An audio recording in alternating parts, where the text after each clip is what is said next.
जय जिनेंद्र।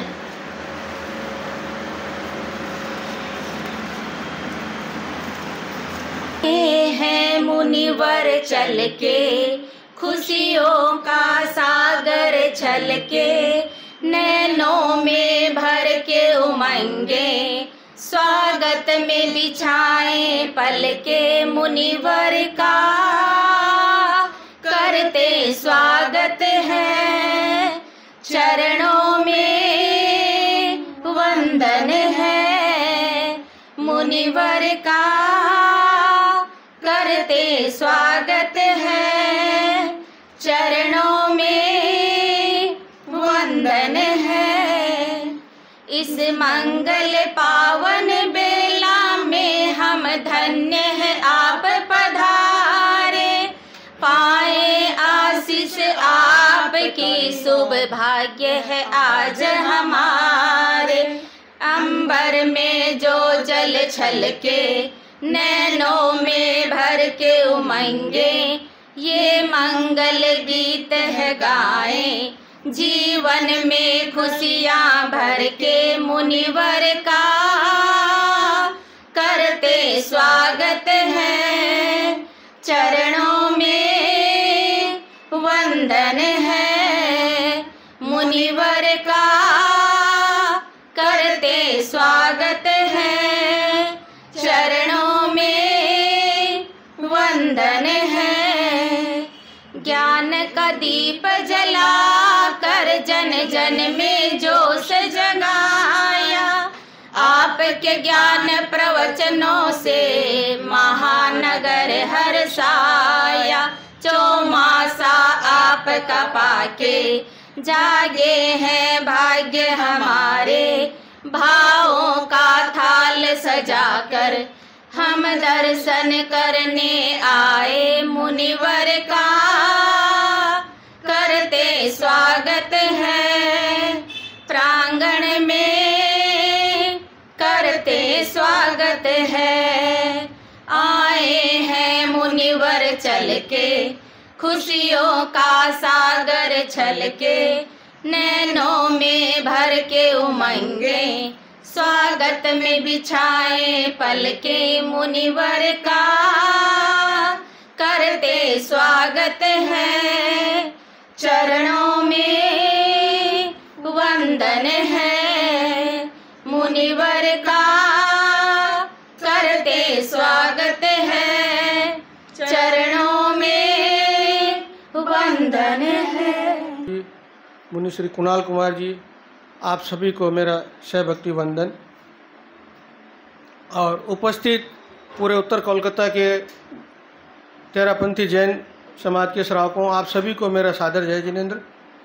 आज उत्तर कोलकाता के लिए बड़ा ही हर्ष का विषय है कि बहुत दिनों के बाद मुनिश्री हमारे क्षेत्र में पधारे हैं और यह पदार्पण तो मैं ऐसा कहूँ कि एक पवित्र नदी के समान होता है। जिस तरह से नदी का प्रवाह रहता है और वो जहाँ जहाँ से गुजरती है वहाँ के लोगों को तृप्त करती हुई, उन्हों को लाभ पहुँचाती हुई आगे बढ़ती चलती है, उसी तरह हमारे भारतीय परंपरा में ऋषि मुनियों का, साधु संतों का स्थान है जो कि विचरण करते हैं और लाभान्वित करते हुए आगे बढ़ते रहते हैं। इसी क्रम में आज मुनिश्री हमारे क्षेत्र उत्तर कोलकाता में पधारे हैं। बंधुओं, नदी का कोई सीमा नहीं होती, वो जहाँ से गुजरती है लोगों पर निर्भर है कि वो 10 लोटे भरे कि 50 लोटे भरे, उसकी कोई मनाही नहीं होती है। उसी तरह आज हम लोगों को मुनिश्री के इस प्रवास से जितना लाभ लेना है वो हम लोगों के ऊपर निर्भर है, इनकी तरफ से कोई लिमिटेशन नहीं है। तो मैं ये कहना चाहता हूँ कि हम सभी क्षेत्र के निवासियों को इस 9 दिवसीय प्रवास का ज़्यादा से ज़्यादा लाभ लेना है और मैं आज मुनिश्री के हमारे क्षेत्र में पावन पदार्पण पर मुनिश्री का हार्दिक स्वागत करता हूं, उनका अभिनंदन करता हूं और आभार भी जताता हूं कि उन्होंने हमारे क्षेत्र में इस 9 दिवसीय प्रवास की स्वीकृति प्रदान की है। मैं आप सभी को पुनः एक बार निवेदन करता हूं कि इन 9 दिनों में आप सब अधिक से अधिक मुनिश्री का यहाँ का प्रवास का लाभ उठाएं। और मैं 2 पद्य खाली स्वागत में अपनी तरफ से जरा सा बोलना चाहता हूँ, ज़्यादा समय नहीं लूँगा। आओ पधारो मुनिवर स्वागत सो बार है। आओ पधारो मुनिवर स्वागत सो बार है। खुशियों का मौसम महके मन मंदार है। आई नई बहार है, उमड़ा हर्ष अपार है। करें हम चरणों में वंदना। आओ पधारो मुनिवर स्वागत सो बार है। बहुत दिनों की फली प्रतीक्षा आई है पावन घड़ियाँ। प्राण प्राण में पुलकन छाई सुरभित सांसों की लड़ियाँ। ओ मुनिवर अर्पित चरणों में भावों का उपहार है। आई नई बहार है, करें हम चरणों में वंदना। आओ पधारो मुनिवर स्वागत सो बार है। पुण्य धरा यह चरण स्पर्श पा जागे भाग्य हमारे हैं। धर कूंजा धर मजला चल कर आए मुनिवर न्यारे हैं। ओ मुनिवर यात्रा की सुख साता पूछे नर नार हो। आई नई बहार है, करें हम चरणों में वंदना। आओ पधारो मुनिवर स्वागत सो बार है। नए नए आयाम खुलेंगे उत्तर कलकत्ता क्षेत्र में।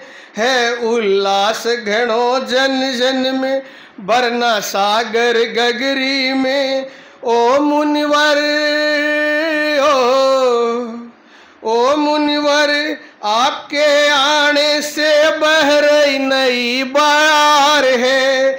आई नई बहार है, करें हम चरणों में वंदना। आओ पधारो मुनिवर स्वागत सो बार है। आओ पधारो मुनिवर स्वागत सो बार है। आओ पधारो मुनिवर स्वागत सो बार है। प्रधान आचार्य श्री महाश्रमण जी के चरणों में भाव भरा वंदन। यहाँ पर विराजित मुनि श्री जिनेश कुमार जी, मुनि श्री कुणाल कुमार जी के चरणों में भाव भरा वंदन। यहाँ पर पधारे हुए सभी श्रावक श्राविकाओं, सभा के अध्यक्ष, मंत्री, तेयुब के अध्यक्ष एवं मंत्री, महिला मंडल की सभी बहनों को सादर जय जिनेंद्र। आज बहुत ही खुशी हो रही है। बहुत इंतज़ार के बाद मुनिवर का उत्तर कोलकाता में आगमन हुआ है। मैं बिहार की सुख साता पूछती हूँ और आप इतने लंबे लंबे बिहार कर इस भीषण गर्मी में सभी क्षेत्रों की सार संभाल कर रहे हैं। आज यहाँ संभाल करते हुए आज यहाँ पधारे हैं। मुनिश्री का 9 दिन का प्रवास है। इन 9 दिनों में हमें ज़्यादा से ज़्यादा धर्म आराधना करनी है। क्षेत्र के सभी श्रावक श्राविकाओं से निवेदन है, तीनों टाइम ज़्यादा से ज़्यादा संख्या में उपस्थित रहे। 24 तारीख को आचार्य श्री तुलसी का महाप्रयाण दिवस विसर्जन दिवस के रूप में मनाया जाएगा। ये कार्यक्रम व्रत कोलकाता स्तरीय 10 क्षेत्र सम्मिलित होकर मनाएंगे। तो आप सभी से निवेदन है, इस कार्यक्रम में ज़्यादा से ज़्यादा भाई बहन भाग लें। ओम अरहम। मुनि श्री दिनेश कुमार जी एवं श्री कुमार मुनि जी को सत सत वंदन। आपने हमें यहाँ 9 दिवसीय का दिन दिए महाराज, उसके लिए मैं बहुत ही कृतज्ञ हूँ और पूरा श्रावक समाज आपकी कृतज्ञता के लिए आभार व्यक्त करता है। महाराज आपने बड़ा विहार किया, उसके लिए आपके लिए आभार व्यक्त करते हैं। और पूरी टीम हमारी जो साथ में गई उसके लिए हमें बहुत खुशी की बात है कि सबने आपका विहार पूरा संपन्न कराया। उसके लिए मैं अपनी टीम के लिए आभार व्यक्त करता हूँ और आभार व्यक्त करता हूँ पूरे श्रावक समाज जो यहाँ पे आए हैं और आगे ज़्यादा से ज़्यादा महाराज की सेवा ले सकें, इसका ही हमारा टारगेट है। वो हम चाहेंगे कि आगे 9 दिन आपकी सेवा में रहें। हमारा वंदन भाव परिवर्तना आज बड़ा ही हर्ष का विषय है कि बहुत इंतज़ार के बाद मुनिवर ने मेरे घर पे प्रवास का मेरे को ई दिया। उसके लिए मैं बहुत बहुत कृतज्ञ हूँ मुनिवर के लिए और सभी श्रावक समाज के लिए भी कि वो ज़्यादा से ज़्यादा हमारे क्षेत्र में अभी 3 दिन डल्लभ शहर में महाराज विराजित है, उस दिन का ज़्यादा से ज़्यादा लाभ लें और हम लोग मिलके इनका जो 9 दिन का यहाँ पर प्रवास है हम लोग के क्षेत्र में उसको ज़्यादा से ज़्यादा सफल बनाएं और धार्मिक लाभ लें। ओम हर। बोलो भिक्षु स्वामी की जय, बोलो भिक्षु स्वामी की। घट घट के अंतरयान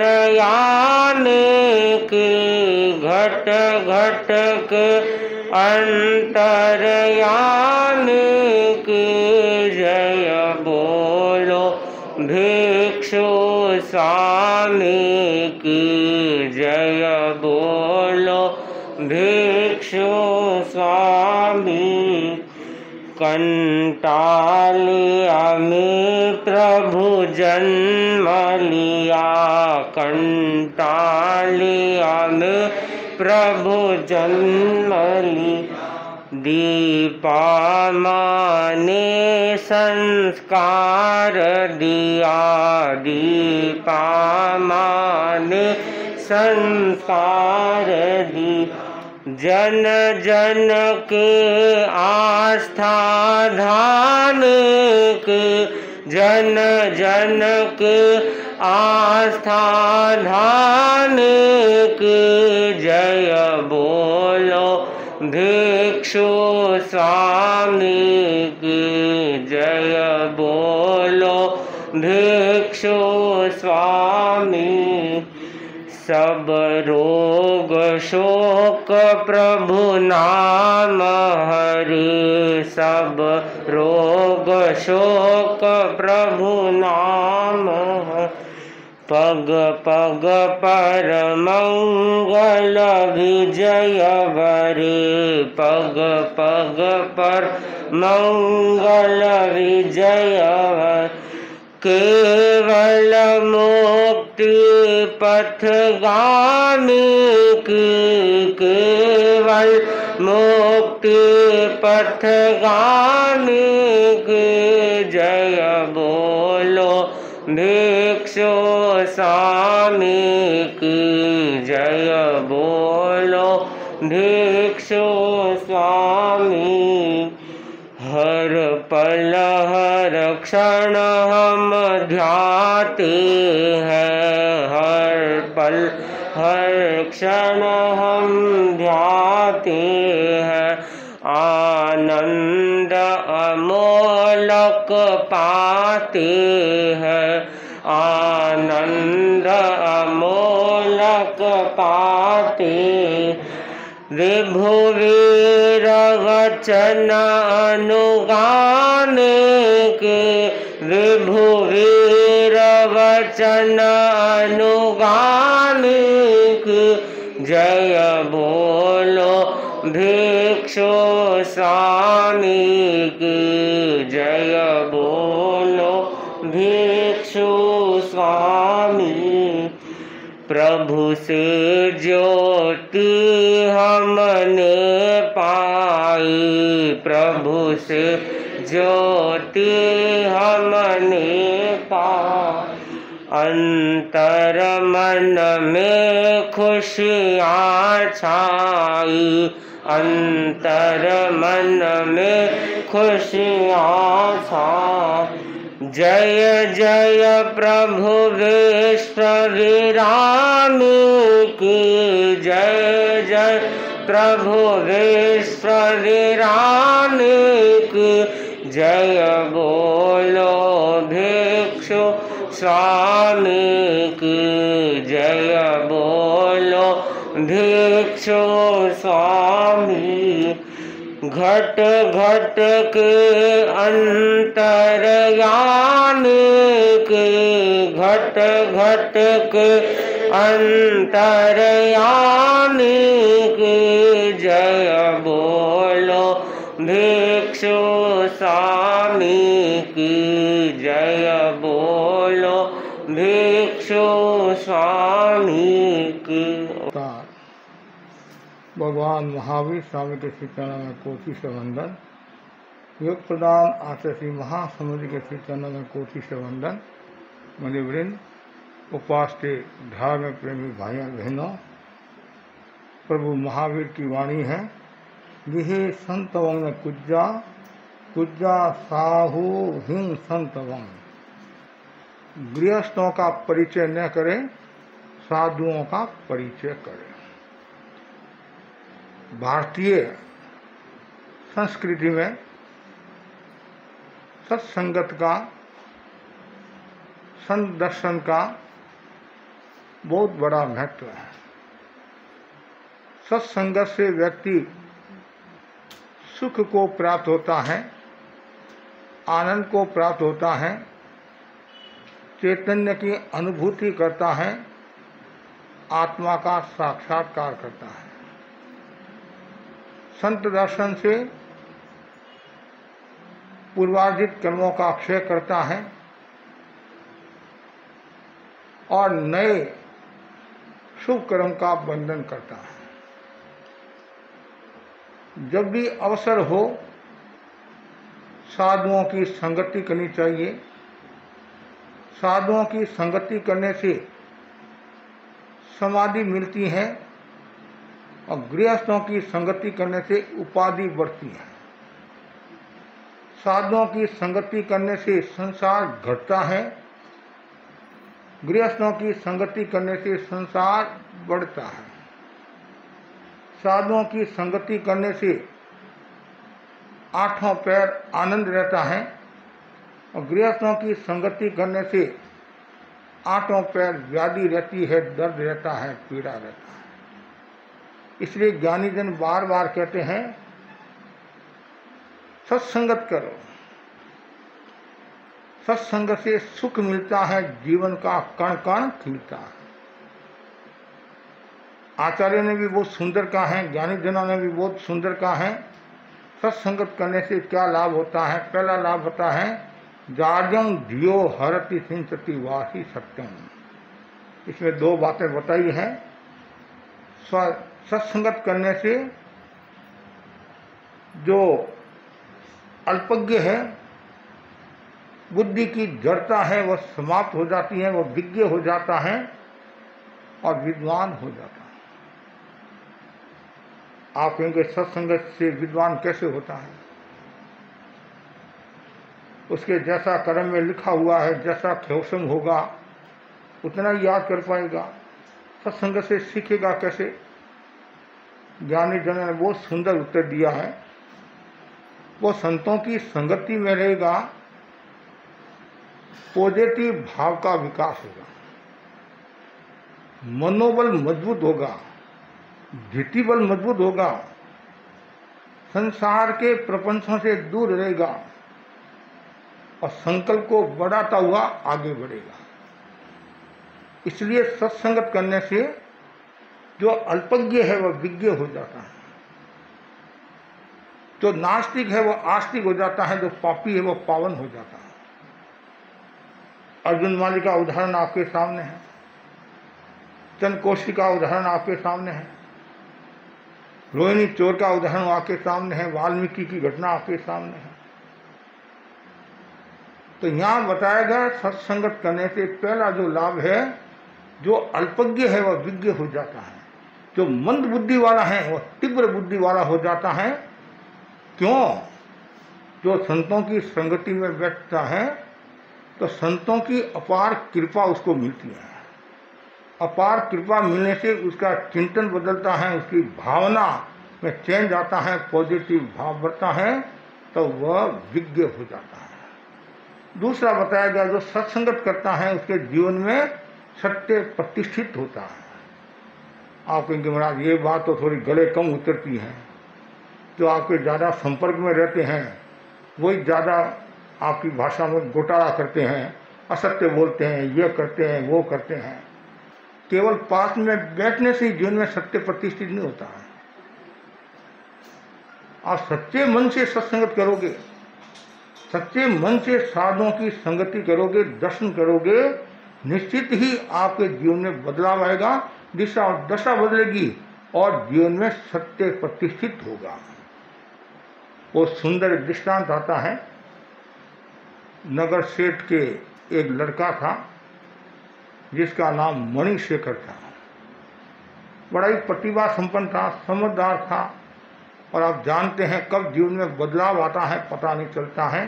शैतान भगवान हो जाता है और इंसान शैतान हो जाता है। कभी कभी देखते हैं कि मेरा इतना अच्छा ये लड़का था, इतना अच्छा इंसान था जिनकी होड़ कोई नहीं कर सकता, और हम उदाहरण देते थे, लेकिन आज उदाहरण दूसरे रूप में दे रहे हैं। पहले वो भगवान का रूप था और शैतान का रूप, और कभी कभी शैतान मानने वाले को वो आज भगवान हो गया, भगवान मानने वाले आज शैतान हो गए। तो जीवन में कब बदलाव आता है पता नहीं चलता है। तो वो इतना प्रतिभा संपन्न था, सब कुछ था, लेकिन संगत का असर तो होता ही नहीं। कालियारे पास में गोरियो बैठे, रंग नहीं तो लक्षण जरूर आ गया। अब जिसके पास बैठोगे वैसे संस्कार आ जाएंगे। आप यदि फूलों में हाथ डालेंगे तो क्या होगा? सुगंध आएगी। और कोयल में हाथ डालेंगे तो क्या होगा? हाथ काला होगा। गंदगी में बैठे तो गंदगी आएगी, और सुगंध में बैठेंगे तो सुगंध आएगी। तो आप अच्छे व्यक्तियों के पास बैठोगे तो अच्छी बातें सीखने को मिलेगी, और जो अच्छे इंसान नहीं हैं उनके पास बैठेंगे तो वैसी बातें मिलेगी। इसलिए कहा जाता नहीं, व्यापारी के पास में बैठने से व्यापार की चर्चा होती है, शराबी के पास में बैठने से शराब की चर्चा होती है, शिक्षक के पास में बैठने से पढ़ाई की चर्चा होती है, चिकित्सक के पास में बैठने से चिकित्सा की बात होती है, वकील के पास में बैठने से कानून की बात होती है, और संत के पास में बैठने से आत्मा की बात होती है। ज्ञानी से ज्ञानी मिले करे ज्ञान की बात, मूर्ख से मूर्ख मिले के मुक्का केला। ज्ञानी के पास बैठोगे तो ज्ञान की बात होगी, और मूर्ख के पास बैठोगे तो लात के अलावा और क्या है। कभी कभी देखते हैं संस्कार विहीन जो लोग होते हैं, जिनके जीवन में संस्कारों का जागरण नहीं होता है या समझदारी नहीं होती है, तो कभी कभी धर्म सभा में भी समस्या आ जाती है। इसलिए हमेशा अच्छे लोगों के पास बैठना है। अब ये अच्छा था, लेकिन योग ऐसा हुआ कुछ संगति में फंस गया और चोरी करने लग गया। शेर का लड़का, जिसके कोई कमी नहीं, एक मनुष्य का स्वभाव होता है। कभी कभी सुनने में आता है एक महिला करोड़पति घर की है और वो चूड़ियाँ लेने के लिए जाती है, ये टीका आदि क्या बोलते हैं, हाँ, बिंदी आदि लेने के लिए जाती है। सब ले लिया, फिर भी स्वभाव होता है एक दो, वो जो दुकानदार इधर देखता है तो एक दो जेब में या पैकेट में डाल देती है। क्या 2 रुपया की 5 रुपया की होगी, तो मनुष्य का स्वभाव है। एक भाई ने बताया मुझे कि मेरे यही काम है, चूड़ी काम। पुरानी बात है, कलकत्ता की बात नहीं है, पुरानी बात है। तो उस भाई ने कहा, भाई तुमने एक्स्ट्रा लिया है। मैंने देख लिया। वो बोली नहीं नहीं नहीं, मैंने कुछ नहीं लिया। ठीक है, तो वो भी पक्की थी। वो घर गई, वो भी पीछे पीछे घर गई, और परिवार के सामने देखो कितनी हल्की लगी, परिवार की भी कितनी हल्की लगी। कोई सामान्य घर नहीं था, करोड़पति परिवार था, और माल कितना होगा? 5-10 रुपयों का माल होगा, और कितना होगा? लेकिन स्वभाव था। ये नगर शेर था, लेकिन कुसंगत में पड़ गया लड़का, नगर शेर का लड़का, और इतनी चोरियां करने लगा। राजा ने भी कह दिया, शेर तुम्हारे लड़के को समझाओ, नहीं तो कुछ भी हो सकता है। शेर बोला क्या करूं? मैंने वो समझा दिया, अब जो आदेश दे मुझे मान्य है, और तो क्या करूं। वो ये भी कहना बहुत कठिन काम है, मोह आ जाता है। अब गांव में संत पधारे, और संतों के पास तो सब तरह के आते हैं, चोर भी आते हैं, साहूकार भी आते हैं, शराबी भी आते हैं, शरबत पीने वाले भी आते हैं, रबड़ी वाले भी आते हैं, राबड़ी वाले भी आते हैं, गरीब भी आते हैं, अमीर भी आते हैं। और प्रवचन पूरा होने के बाद नगर सेठ आया, और महाराज और तो आपकी कृपा से सब ठीक है, एक ही लड़का है वो कुसंगति में फंस गया, चोरी करता है, उसका नाम मणिशेखर है। जब आपके पास में आए उनको प्रेरणा देना, नहीं तो मेरी इज्जत जारी है, मैं इतना बड़ा सेठ हूँ। संतों ने सुना, ठीक है भाई, जैसा अवसर होगा। कभी कभी ये भी देखना पड़ता है, व्यक्ति की मनस्थिति को देखकर बात करनी होती है, परिस्थिति नहीं। परिस्थिति से भी मन स्थिति, कितना सुंदर कहा है। कभी कभी भाई परिस्थिति देकर बात करना, लेकिन मन स्थिति देकर बात करना है। सामने वाले व्यक्ति की मन स्थिति है कि नहीं है। परिस्थिति अलग होती है, मन स्थिति अलग होती है। ठीक जैसे ही सेठ गया और थोड़ी देर के बाद में कौन आ गया, मणिशेखर भी आ गया और उसने भी हाथ जोड़े प्रणाम किया। संतों ने पूछा कौन, वो बोला मैं आज मेरे को नहीं जानते, मैं नामी चोर हूं, चोरी में बहुत दक्ष हूं। अनेक प्रकार की कलाएं बताई नहीं, उसमें एक कला चोरी भी है, कैसे सेंध लगाना। पुराने समय में ये भी एक प्रशिक्षण दिया जाता था चोरों को, अलग अलग ऐसे आज भी दिया जाता नहीं, आतंकवाद का ऐसे प्रशिक्षण, मारक का कैसे मारना, ऐसे ये प्रशिक्षण देने वाले बहुत मिल जाएंगे। और तारक प्रशिक्षण देने वाले तो संत महात्मा ही होते हैं। हिंसा का प्रशिक्षण देने वाले बहुत मिल जाएंगे और अहिंसा का प्रशिक्षण देने वाले संत महात्मा ही होते हैं। तो वैसे ही अब क्या हुआ, आया बात हुई, संतों ने कहा भाई चोरी तो बुरी बात है। वो बोला महाराज आपके लिए बुरी बात हो सकती है, मेरे लिए तो कोई बुरी बात नहीं, मेरा तो ये धंधा है। जब तक मैं चोरी नहीं करूं तब तक मुझे शांति नहीं मिलती है। और आप जैसे कि महाराज जब तक मैं दुकान नहीं जाऊं तब तक मुझे शांति नहीं मिलती है। कुछ कहते हैं जब तक मैं व्रत नहीं जाऊं शांति नहीं मिलती है। कुछ लोग कहते हैं जब तक समाहित नहीं करूं शांति नहीं मिलती है। कुछ लोग कहते हैं जब तक प्रवचन नहीं सुनूं शांति नहीं मिलती है। कुछ लोग कहते हैं दर्शन नहीं करूं शांति नहीं मिलती है। कुछ लोगों के नियम भी होता है, जब तक संतों के दर्शन न हो तब तक मुंह में पानी भी नहीं लेते हैं। देश में आज भी कुछ लोग ऐसे मिल जाएंगे। ठीक आया है तो भाई कुछ न कुछ नियम तो ले। हमारे को न तो वोट चाहिए, न नोट चाहिए, न प्लॉट चाहिए, न रात को रोट चाहिए। तुम्हारे में जो खोट है वो हमारे को दे दो। आए हो तो दक्षिणा देना, खाली मत जाना।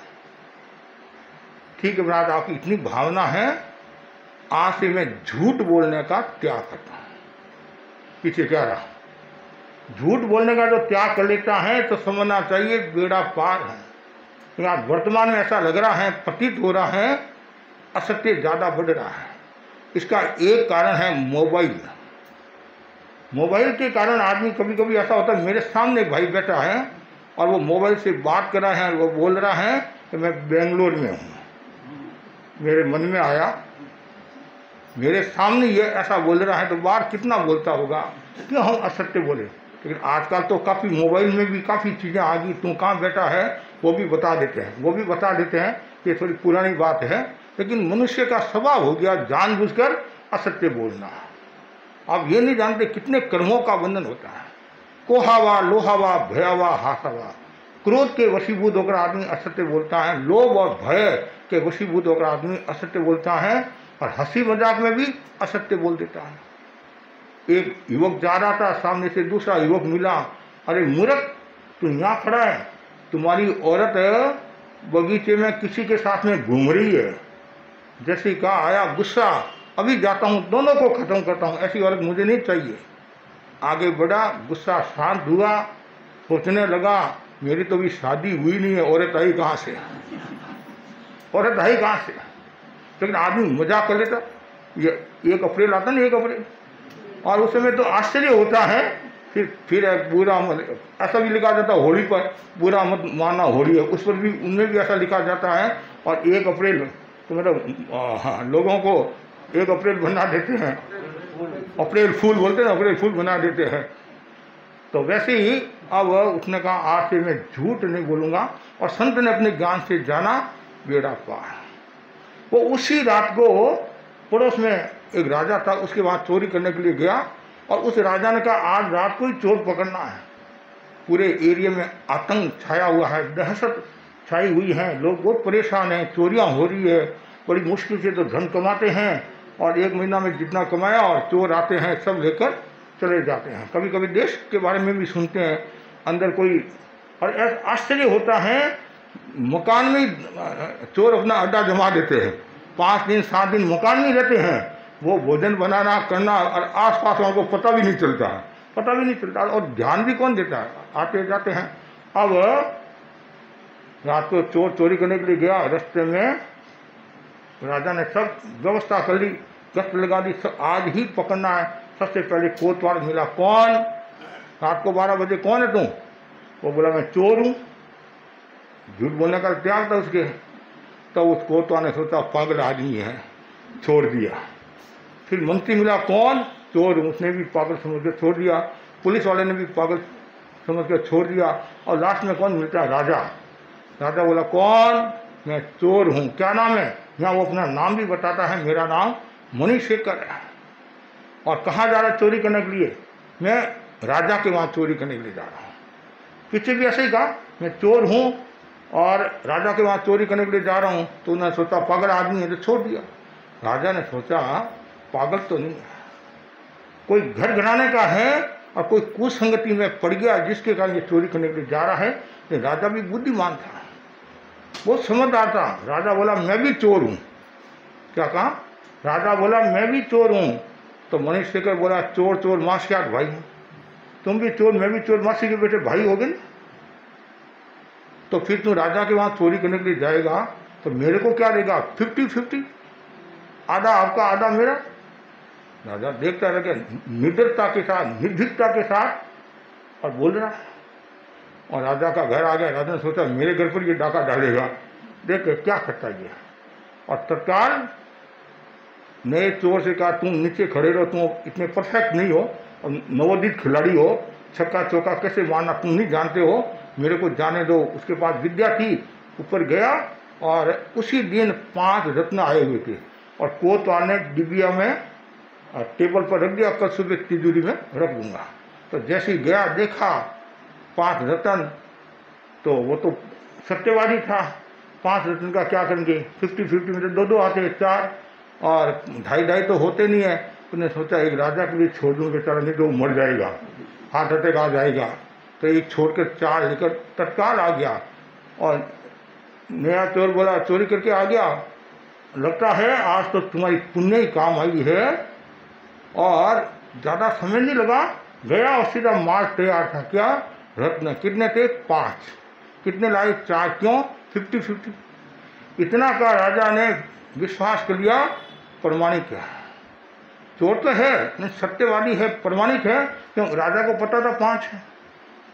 और फिर राजा को उसने अपना एड्रेस दे दिया कि आपको चोरी में परफेक्ट होना हो तो मैं आपको प्रशिक्षण दे दूंगा, कैसे चोरी करना, कैसे सेंध मारना, कब जाना, किस अवस्था में जाना, सारा बता दिया। और लिख कर भी दे दिया, एड्रेस भी दे दिया। और वो तो पास वाले गांव में था, वो तो चला गया। इधर हलचल हुई, चोर चोर चोर चोर। और सीधा कोतवाल पहुंचा कि उसने वो डिबिया में रत्न रखे थे, देखा 5 में से 4 तो चले गए हैं, एक ही रहा है। उसने सोचा बेटी गंगा में मैं भी हाथ धो लूँ। अब कौन देखा, इतना ही तो कहना राजा को कि 5 रत्न चले गए। उसको ये पता नहीं है, तुम्हारे बाप को पता है। और तत्काल राजा से कहा 5 रत्न चले गए जो आज दोपहर में जो आए थे। तो राजा ने कहा चोरों को पकड़ो। अब चोर कौन? वो तो चला गया। और पूरे गांव को इकट्ठा किया, चोर कौन? बोलो नहीं तो फांसी की सजा ये। और उसमें कोई था भी नहीं, और कोई होगा तो बोलेगा थोड़ी कि मैं चोर हूँ। आखिर राजा ने सोचा यदि मणिशेखर होता वो कह देता मैं चोर हूँ, लेकिन यहाँ तो लग नहीं रहा है। और तत्काल कहा जाओ एक आदमी को, पास वाले गांव में एक आदमी, उनको इतना ही कहना राजा आपको बुला देगा। और आ गया तत्काल। और इधर कोतवाल पूछता है चोर कौन, चोर कौन, चोर कौन। और इतने में क्या होता है, वो मणिशेखर खड़ा होने लगता है। पड़ोसी बोला अरे मूर्ख बैठ जा, मारा जाएगा, राजा के क्या फर्क पड़ता है, आज 2 गए तो कल 5 आएगा। वो बोला नहीं मेरे तो नियम है, मैं चोर हूँ तो चोर ही कहूँगा, मैं साहूकार कैसे कहूँगा। वो बोला मैं चोर हूँ। कोतवाल का आगे आ जा। कितने रत्न चुराए? 4। कोतवाल बोलता चोरी भी करता, ऊपर से झूठ और बोलता। आप कुछ भी कहो, मैंने 4 चुराए, ये 2 तो मेरे पास है और 2 मेरे पार्टनर के पास है। वो बोला और ऊपर से होशियारी दिखाता, चोरों के क्या पार्टनर होता, कुछ भी। मेरे पार्टनर कौन है बताओ, कौन है पार्टनर, कौन है? रात का समय था, अंधेरा था, चेहरा तो पता नहीं था। लेकिन यदि बोली से पता चलेगा, ऐसे कैसे पता चलेगा। आखिर धीरे से राजा ने थोड़ा सा इशारा किया, कोतवाल इतना कहा, कोई काम से तत्काल मणिशेखर बोला यही चोर है, यही चोर है, यही चोर है। कोतवाल बोलता, मूर्ख, तुम मेरे राजा को चोर बनाता है, आपका राजा है, मेरा पार्टनर है। और तत्काल राजा ने भी 2 निकाल दिए।